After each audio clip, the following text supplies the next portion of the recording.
warahmatullahi wabarakatuh. Perkenalkan, nama saya Muhammad Nikola Saputra dari kelas PTE 03 Universitas Negeri Makassar, Fakultas Teknik, Prodi Pendidikan Teknik Elektro.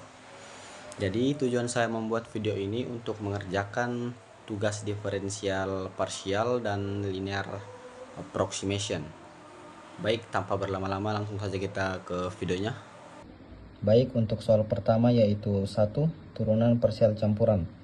Jadi Z sama dengan 5x pangkat 3 ditambah 3x kuadrat Y dikurang 4y pangkat 3. Jadi tentukan 1. Turunan parsial pertama terhadap X dan Y, dan yang kedua turunan parsial kedua terhadap X dan Y, dan yang terakhir turunan campuran del kuadrat Z per del X del Y dan del kuadrat Z per del Y del X. Jadi penyelesaiannya yaitu 1. Kita cari dulu turunan parsial pertamanya terhadap X. Jadi del Z per del X sama dengan 5x kuadrat tambah 6xy, dan terhadap Y itu del Z per del Y sama dengan 3x kuadrat min 12y kuadrat. Dan yang kedua yaitu mencari turunan parsial keduanya. Jadi terhadap X kuadrat, jadi del kuadrat Z per del X kuadrat, jadi sama dengan 30x tambah 6y. Terus terhadap Y kuadratnya yaitu del kuadrat Z per del Y kuadrat, jadi sama dengan min 24y. Dan selanjutnya yaitu turunan campuran yang terakhir. Jadi yang pertama itu del kuadrat Z per del X del Y. Jadi pertama turunkan del Z per del X terhadap Y. Jadi del kuadrat Z per del Y del X sama dengan del per del Y, yaitu 15x kuadrat tambah 6xy sama dengan 6x. Nah, terus yang kedua itu del kuadrat Z per del Y del X. Jadi pertama turunkan del Z per del Y terhadap X. Jadi del kuadrat Z per del X del Y sama dengan del per del X. Nah, hasilnya itu 3x kuadrat min 12y sama dengan 6x. Nah, jadi dalam kasus del kuadrat Z per del X del Y sama dengan del kuadrat Z per del Y del X sama dengan 6x, hal ini menunjukkan bahwa urutan pengambilan turunan tidak mempengaruhi hasilnya, asalkan fungsi tersebut memenuhi syarat-syarat tertentu seperti kontinuitas turunan kedua. Nah, jadi hasilnya itu ya tentukan persentase kesalahan maksimum yang mungkin terjadi pada hasil perhitungan Q jika terhadap kesalahan pengukuran hingga plus 2% pada setiap variabel X, Y, dan Z, di mana Q sama dengan 2X YZ. Baik, itulah penyelesaian dari nomor 1 tadi. Kita akan lanjut ke nomor 2. Baik, untuk soal nomor 2 ini yaitu pendekatan linear atau linear approximation baru. Jadi misalkan permukaan suatu benda dinyatakan oleh fungsi Q sama dengan 2x kuadrat YZ. Jika terjadi kesalahan pengukuran tambah 2 derajat pada setiap variabel X, Y, dan Z, tentukan persentase kesalahan maksimum yang mungkin terjadi pada hasil perhitungan Q. Nah, jadi kita di sini mau mencari persentase kesalahan maksimum yang mungkin terjadi pada hasil perhitungan Q. Nah, jadi langsung saja masuk di penyelesaiannya. Yaitu 1. Hitung turunan parsial dari Q terhadap X, Y, dan Z. Nah, jadi di sini yang pertama del Q per del X.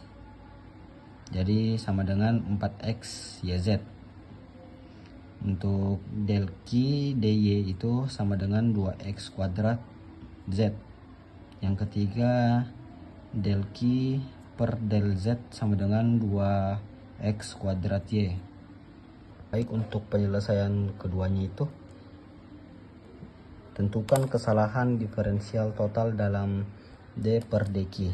Jadi dq sama dengan del Q per del X dx tambah del Q per del Y dy tambah del Q per del Z dz.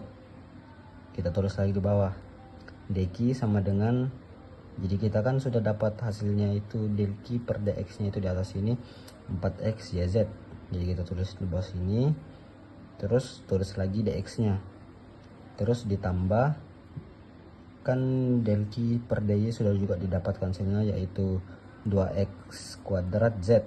Jadi kita tulis dalam sini, terus ditambahkan lagi dy, ditambah dq per dz. Kita sudah mendapatkan juga yaitu 2x kuadrat y. Nah, kita tulis juga lagi di sini, terus dz. Jadi seperti itulah nomor 2 nya. Jadi seperti itulah penyelesaian nomor 2. Mari kita lanjut ke penyelesaian nomor 3. Baik, ini dia penyelesaian nomor 3. Hitung kesalahan relatif dalam Q atau dq per Q. Nah, jadi tulis deh, dq per Q sama dengan 4x yz dx tambah 2x kuadrat z dy ditambah 2x kuadrat y dz. Baik, ini untuk rumusnya ini yang bertanya dari mana, kita dapat dari penyelesaian nomor 2 yang tadi, yang di sebelah. Nah, selanjutnya Q. Nah, karena kita kan sudah tahu Q itu 2x kuadrat yz karena memang rumusnya. Nah, terus tulis lagi deh dx per Q, tulis deh 2 dx per x ditambah dy per y ditambah dz per z. Seperti itulah penyelesaian nomor 3. Nah, penyelesaian nomor 4 itu karena kita ingin mencari kesalahan maksimum, kita asumsikan bahwa semua kesalahan memiliki arah yang sama, semua positif atau semuanya negatif. Oleh karena itu, kita ambil nilai absol dari setiap suku. Jadi kita tulis deh dx dq per q sama dengan 2 dx per x tambah dy per y ditambah dz per z. Nah, jadi seperti itulah penyelesaian nomor 4. Kita sudah substitusikan apalah itu. Nah, jadi itulah penyelesaian nomor 4 ini. Mari kita lanjut ke penyelesaian nomor 5. Nah, seperti inilah penyelesaian nomor 5. Kita substitusikan kesalahan maksimum yang mungkin terjadi pada setiap variabel plus 2% atau 0.02. Jadi kita masuk ke rumusnya. Jadi dq per q sama dengan 2 0.02 ditambah 0.02 ditambah 0.02. Kita masuk lagi di sini dq per q.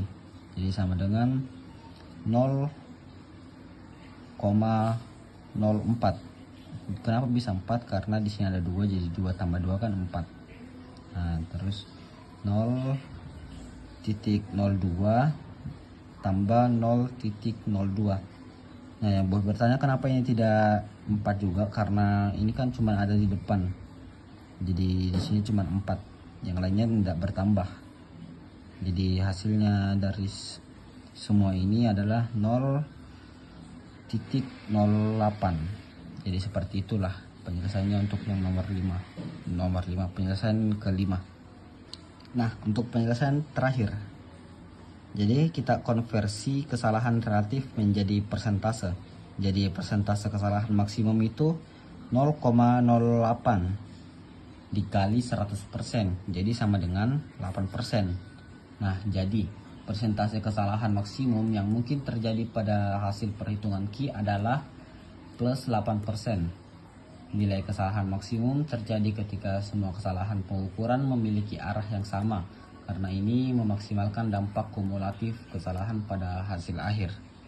Jadi seperti itulah jawaban dari nomor 2 ini. Mungkin seperti itu saja dari saya. Mohon maaf jika banyak kurangnya karena saya juga masih belajar. Saya tutup dengan ucapan wabillahi taufiq wal hidayah. Assalamualaikum warahmatullahi wabarakatuh.